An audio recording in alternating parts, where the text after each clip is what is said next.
Au nom du Père et du Fils et du Saint-Esprit. Esprit Saint, viens en nos cœurs, illumine nos esprits. Évangile de Jésus-Christ selon saint Matthieu. Généalogie de Jésus-Christ, fils de David, fils d'Abraham. Abraham engendra Isaac, Isaac engendra Jacob, Jacob engendra Judas et ses frères. Judas, de son union avec Tamar, engendra Pharez et Zara.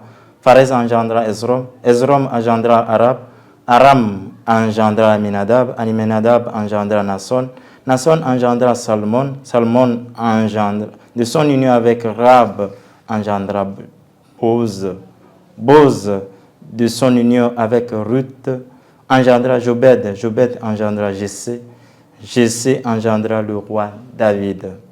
David, de son union avec la femme d'Urias, engendra Salomon, Salomon engendra Roboam, Roboam engendra Abia, Abia engendra Asa, Asa engendra Josaphat, Josaphat engendra Joram, Joram engendra Ozias, Ozias engendra Jotam, Jotam engendra Akaz, Akaz engendra Ézéchias, Ézéchias engendra Manassé, Manassé engendra Anon, Anon engendra Josias, Josias engendra Jeconias et ses frères à l'époque de l'exil à Babylone. Après l'exil à Babylone, Jeconias engendra Salatiel, Salatiel engendra Zorobabel, Zorobabel engendra Abiud, Abiud engendra Eliakim, Eliakim engendra Assor, Assor engendra Sadok, Sadok engendra Hakim, Hakim engendra Eliud, Eliud engendra Éléazar, Éléazar engendra Matan, Matan engendra Jacob, Jacob engendra Joseph, l'époux de Marie, de laquelle fut engendré Jésus, que l'on appelle Christ. Le nombre total des générations est donc, depuis Abraham jusqu'à David, 14 générations.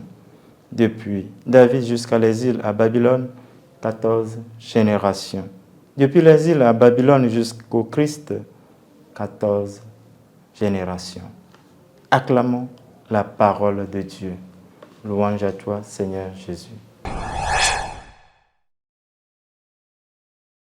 Aujourd'hui, 17 décembre, nous rentrons dans la dernière ligne droite pour le temps de Noël. Noël s'approche. Et l'évangile que nous venons d'écouter remonte la lignée du Christ. Car en entrant dans le cours de l'histoire, le Christ passe par le canal de l'incarnation, ce qui suppose une origine, une généalogie. Ainsi, pour Matthieu qui écrit pour la communauté juive, faire remonter l'origine du Christ à partir d'Abraham, le père de la foi, c'est montrer que le Christ vient habiter la tente des hommes, c'est-à-dire le Christ est commun avec le peuple juif et en général avec tout l'homme. L'incarnation du Christ s'inscrit dans l'histoire des hommes et cette histoire est bien connue.